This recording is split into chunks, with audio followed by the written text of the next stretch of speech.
welcome again to the chat. As you know, I love talking to everyone from the wider racing industry, and we're getting very close to the Spring Carnival, and part of the Spring Carnival is the Carlton Draft Caulfield Cup. And joining me today from the Melbourne Racing Club is their media and racing executive in Josh Rodder. G'day, Josh. How are you, mate? G'day, Ben. Thank you for having me. I'm very well. Honoured to be on the show. Watched so many stars go on your screens, and real privilege to follow on from such an all-star cast. No worries at all. And as we can see in the background here, and on our way to get in here to the Medallion Bar today, there's a lot happening here at Caulfield at the moment with the redevelopment, isn't there? Yeah, there is plenty going on. We're still racing here, but you would have seen the big works going on with the second track. Yeah. But also the event space down in the Guineas car park is really sort of coming to the pointy end, being prepared for carnival time. And then you can see back of house, a lot of works going on with new race day stalls being developed, new mounting yard space. And that's the part I'm passionate about, those racing operations areas. I do think Caulfield's probably outgrown itself in terms of what we can offer for owners and participants. So modernising those back facilities and fitting more with modern times, I think, is important. The big thing will be with the new mounting yard is allowing the big amounts of owners in. The more owners, the better. They're financially invested in this sport. They're very passionate about their horses, passionate about their ownership groups being together, and it's really difficult when you have to split them up. And could we possibly see some night racing here in the future? It'll be something like Happy Valley with that second track? Well, I think that's the plan in place to have night racing. They haven't settled on what night of the week, or but the plan is with the second track, when it's complete, Moonee Valley will then close for their redevelopment works, and Caulfield will take their night racing fixtures, I presume, and then from there the future. Caulfield, the MRC, we like to do things a little bit differently, so looking forward to an exciting future. It's a big step up for the club. We know how hard the participants work with the amount of racing there is, but the club, we race here, 70, 80 times a year. That's going to go up by another, over 100 meetings a year. When you put that into perspective, it's nearly twice a week over the 12-month period. So I'm looking forward to it. As you know, I love it, and no better feeling than being trackside. And you've spent half your lifetime here at Caulfield. But where does your love of racing come from? You started here. You walked into the stables here, didn't you? Yeah, we did. Yeah, I started.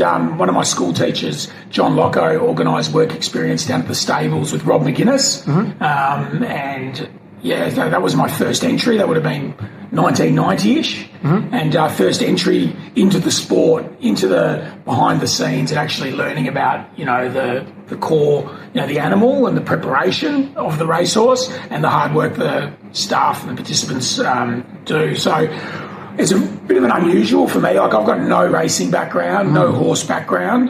Grew up locally in East St Kilda. Moved there, I think it was in grade 3 when we moved from Brunswick to East St Kilda. And I always loved watching the racing on television. The Channel 10 coverage of the Spring Carnival, Bruce McAvaney, Dan Malecki, Peter Donegan, Jenny Chapman, Dr. Turf. Really enjoyed watching Cup Week and was thoroughly engaged in the television. And also during the year, Channel 7 used to have a coverage on Saturday afternoons with Terry Clifton and Roy Higgins and the like. So I used to just love watching it on television, but had no connection to the sport. Had a board game at home called Lose Your Shirt that I used to play with my brother, which was a great game where you rolled out the green carpet and you had these little plastic racehorses and you'd bet on them. So, so from there, that's where the interest started. And, I had a few years in school where I struggled with concentration. Some would say I still struggle with concentration and focus. Nothing a set of blinkers wouldn't do the trick. But had issues at school, and I was probably getting a little bit lost in the education system. Didn't know what I wanted to do. Didn't really know, what to do after school and things like that. I played my football and things like that. And it was when I was able to, one of the school teachers, John Locko, was able to take an interest in me, and really he found me some work at a pub, work at the stables, found that connection with the animal. And, that's when the first horse I fell in love with was a horse called Fancy Bird at Ron McGuinness's. It was a horse by Navajo Bird, and he actually won here on 1,000 Guineas Day. I think I can say now I didn't turn up at school for the second half on that Wednesday. Of course. I was out here backing him. But he was the first horse I fell in love with in the flesh. And I loved him. And there was also a horse there in work called Pike that I loved. And then I fell in love with the animal. So I was converted completely then. The entertainment I was really engaged in. But then when I learned about the animal, it was fantastic. And from there, when I got the job at the pub, I met some fantastic people, the likes of Simon Petch, Neil Longden, Johnny Burke, who's not with us anymore, but he was a legend of the racing media. And he got me some great opportunities on community radio on Southern FM. We had a racing show, and I met some fantastic people, David Raphael, Brendan Cormick, Ray Benson, all through that show. And they really gave me some great confidence to chase the media side of the business. And then I met Greg Miles, started working on Radio National, got a job at the Truth newspaper. Now, I wasn't breaking news there or anything. It was more writing preview stories. I don't know if you remember the Sporting Globe, Sportsman, Truth. Used to write preview stories for the weekend's races. So it's a lot of that sort of stuff. So that's where sort of my racing journey started. Sure. And you used to work with someone who we both know reasonably well in Kristen Manning at the Truth. And Kristen's been around for a long time. She's like the oracle when it comes to breeding. Oh, yeah. She's Britannica of racing and breeding, isn't she? It was fantastic to work with Kristen at the Truth. Learned a lot off Kristen. Her passion and knowledge of the sport, second to none. And even, now we're still good friends. Vin and herself love coming to Caulfield. They've had some great success here recently with Chartres winning the Vobis race. And Quilate won on Ladies' Day. Exactly. As well. Yeah. So great to see her getting great success. She put so much into it. And we've raced a couple of horses together. Diode, sadly he passed away, but gave us some great thrills. And we're into another horse there with Kristen as well. So it was great working with Kristen. It was a different sort of environment to work for Kristen and I. I think I hadn't even turned 18 when I started working there, and some unique experiences at the Truth newspaper. But I think it's important, when you want to work in an industry or a sport or a business, is to know all facets of it. So I've tried to just get as much knowledge as I can get of all parts of the business. And obviously the media and telling the story of the sport is very important. So that was a great place to start. And you've also been a jockey manager for a period. You managed Jimmy Cassidy, a.k.a. the Pumper. That would have been an interesting ride. Yeah, so the jockey management, I was at the Truth newspaper, and it was actually a funny story. I was waiting for the steward's report here at Caulfield on one of the carnival days, and we used to have to take the steward's report back and punch it into the computer. There was no emails and online and things. And while I was waiting outside the steward's room, I met former jockey Andrew Finlay, and at the time he was an ace apprentice. He was battling it out with Brett Preble for the apprentice, leading apprentice titles and things like that. And we just got chatting, loved his confidence, he oozed confidence, and so he asked me to manage him off the cuff. So while I was working at the Truth, I started managing Andrew, moved in with him, we lived together, and Andrew and I are still good friends. And from there I met Simon Marshall, who was coming to the back end of his riding career. The weight troubles were getting him, but we became good friends. I did a couple of good stories on Simon, and from there Simon introduced me to Jim Cassidy. Started managing Jimmy spring of 99, and our first group, like the end of the spring 1999, we went to Perth together, and he won the fruit and veg on St Clements Bell, and road to success here at Caulfield, the Blue Diamond for John Salinitri, who I've known John for a long time, both sort of growing up around Caulfield, known John a long time, and that was a great thrill. First group one here at Caulfield with John Salinitri, and Jimmy actually didn't want the ride. I thought I made a big stuff up. He said, I don't want to come down here and ride anything that can't win. And I think that the horse was 33 to 1 or 40 to 1. And when he saw he was booked for it, he was a bit, what are you doing? And I told him this horse can win. And he rode it, went straight to the front, and rest is history. So, I had a great time with Jimmy. Again, learnt a lot. Took me on some great travels. I met some great people. And the relationships I sort of got through jockey managing, through Andrew, Jimmy, Peter Mertens was another one, Zach Burton. Those relationships I still hold, close today, and importantly today with industry participants such as trainers and owners and other jockeys. And you mentioned the Pumper, that you obviously have a little bit of engagement still these days, because he does a lot of content for the Entain Group, which is Ladbrokes and Neds, who are partners of the MRC. Yeah, well, Jim's got so many great stories to tell. He's 100-plus Group 1 winner, and done it over so many so many years. So, it's great to have Jimmy, and we use him a lot. We've done some great stories with Jimmy, the piece with Damien Oliver and Jim Cassidy, reenacting the Reduced's Choice Testarossa rivalry. So, Jim's great to work with, it's always great to have him as a part of our carnival. And you mentioned Perth, Josh, and I believe you met your your wife and former jockey Talia during your time over there. No, it was actually the story. No, I wasn't in Perth. So I was running punters clubs at TABs. Oh, right, as well. Yeah, Is there anything you haven't done? I just love connecting with people and working and being involved. And there was an opportunity at a pub tab in Glen Iris. A good friend of mine, George Lucas, who actually went into business at one stage with buying and selling racehorses, the bloodstock game. George has still got Take Two bloodstock going. And George and I, George was going to that local TAB and they thought, let's do a punters club on a Saturday at TAB. Sure. It was Golden Slipper Day, I reckon. And I reckon maybe Forensics won the Golden Slipper, but it was Karrakatta Plate Day in Perth. And when I finished, I went back to a friend's place locally in Ashburton and the phone rang.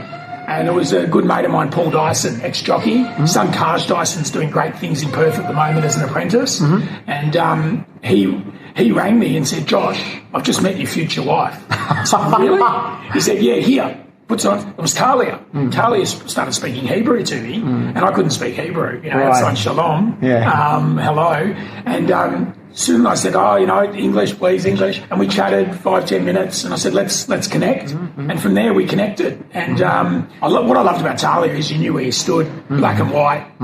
This is what I want from life. She had a 5-year plan. And she just told me this is what she puts up with and doesn't put up with. And I thought, wow, a woman who knows what she wants. And the story behind Talia, she was from Israel, came to Australia, spent 6 months in New Zealand, was able to find an opportunity, wanted to be a jockey, was able to find an opportunity in country WA, and just chased a career as a jockey. And she was riding as an apprentice at that time. So we connected for about a month online through Skype and things like that. And I was already head over heels. Head over heels, completely gone. And when decided to fly over there, I think it was Anzac Day weekend, so I flew over to Perth. I don't know if you know Perth Airport. No, I don't. Top of the stairs. Okay. Coming down, Talia was waiting for me, busy crowd. This is going to sound a bit mushy, but all I could see was Talia's big smile. She's got the most beautiful smile.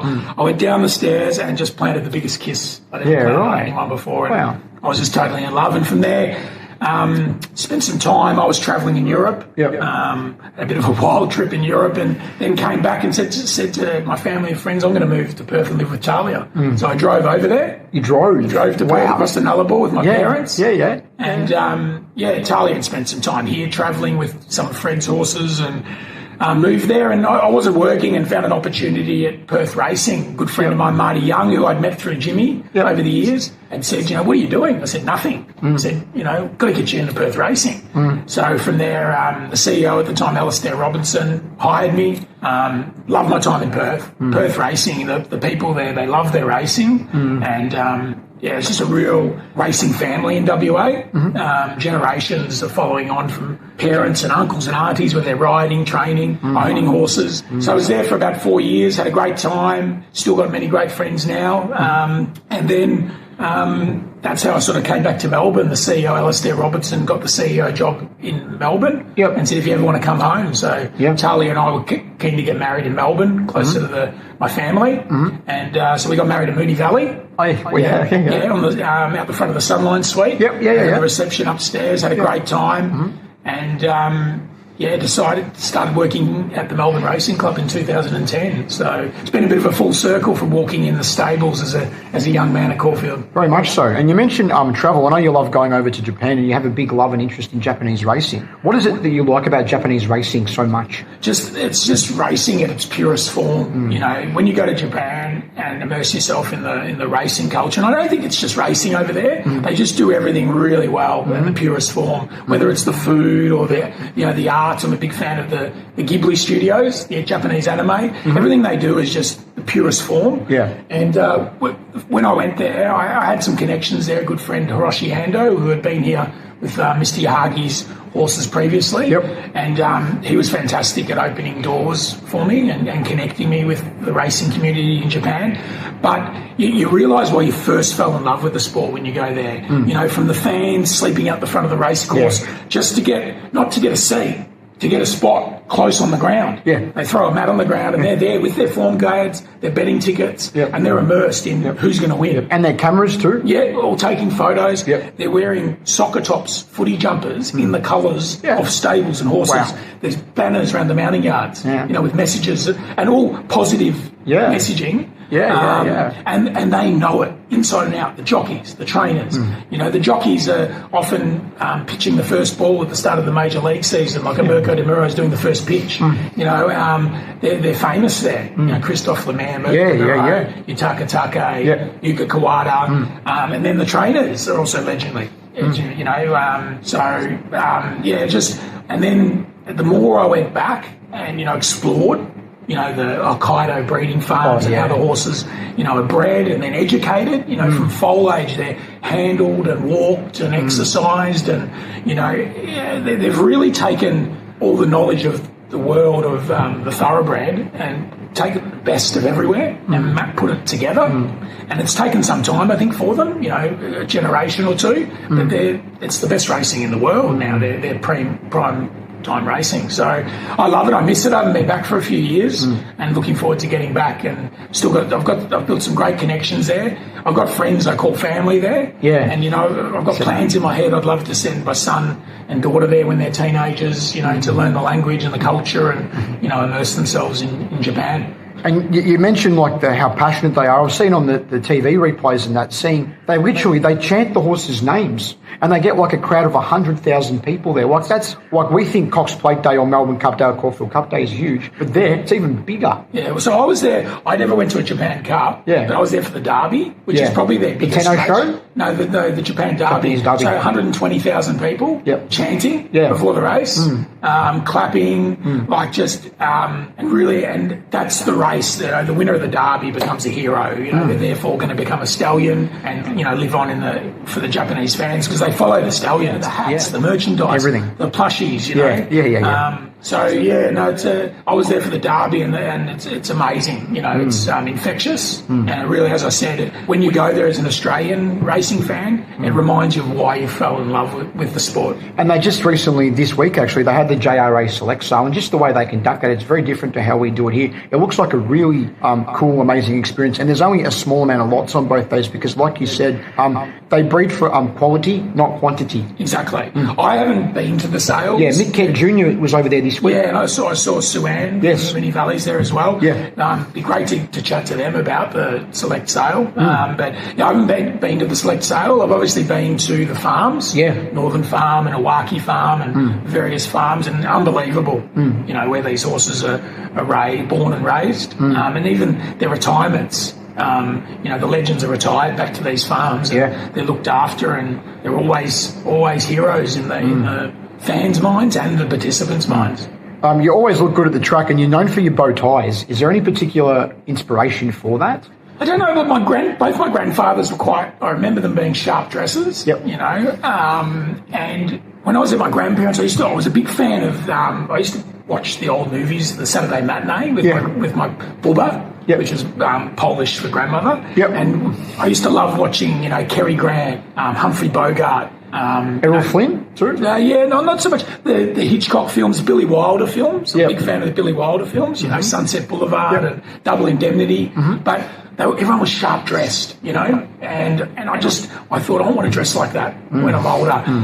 The bow tie part, in the 80s, bow ties were big, and I remember my family wearing them and things like that. And when the bow tie came back in, I think when I came back from Perth, Shane Trotter, a good friend of mine, used to ride. He's my... Bluey, He's my daughter's godfather, and he works for Hardy Amy's and Ostago Apparel, which is Nick Turnbull's business. Nick's a great long-time breeder and racehorse owner. A lot of his horses race with Jim Conlon. They've got that clothing business, and Bluey said, I've got to, he used to call it the rejuvenation clinic, and he said, you've got to come down and try. So he said, you've got to wear these bow ties, and they'll look fantastic on you. So I started wearing them, and I just like them. The bow tie is me. That's my personality, and I want people to know and see who I am inside and on the outside. So I love getting dressed up for the races, so I still like, getting to watch the the bands and getting the heavy metal shirts on as well. Yeah, so yeah, I can do yeah. both parts of the spectrum. But I love dressing up. I think it's an important part of the race day. Have we got any surprises? Can you give any indications for your outfits for spring? I know you're always planning them. Actually, I just spoke to Shane this morning. I said, when's the new spring range coming out? And he said, back end of August. Okay. So I had the three-piece that I wore last spring. Yep, I remember that. Yeah. So, very flash. Yeah, so I like that style. And, Melbourne can get a bit chilly in spring, so nothing wrong with having the vest underneath. No. But, I think hats. I'm going to again go with the hats. I'm really liking the old school flat caps. Peaky Blinders. Yeah. So my best friend Steve Halliger, who grew up as a lover of racing with me, he bought me one for my birthday, a red tartan one, which is good for winter, but maybe add to that collection as well for the spring. Do you feel the marketing of racing is going in the right direction, and do we need to market the sport more away from spring carnival time, Josh? I think it's going in the right direction. Yep. I think, they're really, with racing.com coming into the, racing space, Sure. they're really telling I think they're doing well at telling the stories of the people, of the horses, Yep. in retirement while they're racing. I think they're doing a great job from that front. But you've got to remember there's that much racing, Bang. Yeah, like all the time. Yeah, 100%. It's hard to probably market it, 12 months a year. Yep. But I think the marketing's good. I think you've got to find the balance between selling the sport, the stars of the sport. That's the horses, the jockeys, the trainers, even the people on the ground, the grooms. Everyone that makes the sport tick. Yep.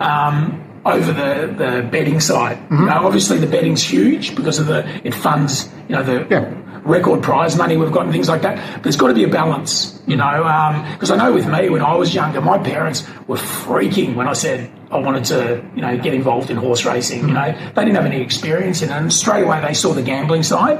So I was hiding my form guides under my bed in the trundle and things like that. But obviously when they realised it wasn't all about gambling for me, there was no issue. But that is the first thing they think of. So I just think we've got to find that balance when we're marketing the sport. That we're engaging all demographics, because the future of the sport and the future fans of the sport is just as important as the present. Yeah, and obviously what's changed since you first walked into the stables here at Caulfield? Just the industry in general, hasn't it? Oh, it's just, I think it just mirrors what's happening outside. It's modernising. Can you say fast, that? Yeah, fast paced. Yep. There's so much racing, the wall-to-wall racing, all the time. Weather doesn't really affect it now because if it's too wet, they just race on the synthetic.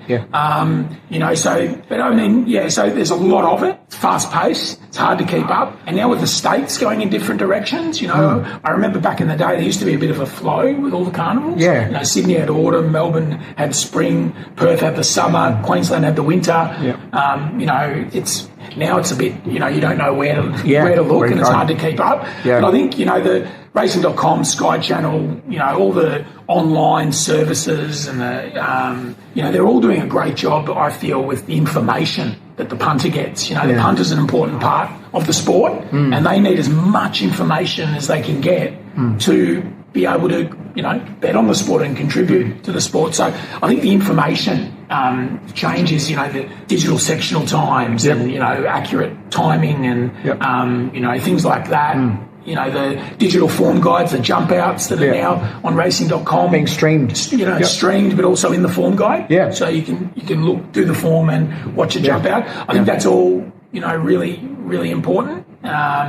Information is key. And I think racing's doing a good job from that front. I think that's definitely changed. Things have really opened up on the information front. And you mentioned before you've got one with Kristen Manning at the moment. Have you got shares in any other horses at the moment? Yeah, I love having a share in a horse here and there. Just like half a hoof or whatever? Yeah.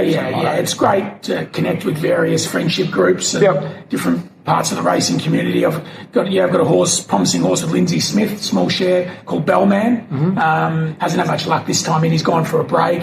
He'll mature. Cool. I think we're due, trialled recently. Looks like he'll resume at Caulfield on the 23rd of July, first up. He's an old horse that's been very good to us. With a few boys from the MRC too. Josh Blanksby, Damien Menz, Jake Norton, Julian Cook. We love him dearly. I think we're due. He's part of the family.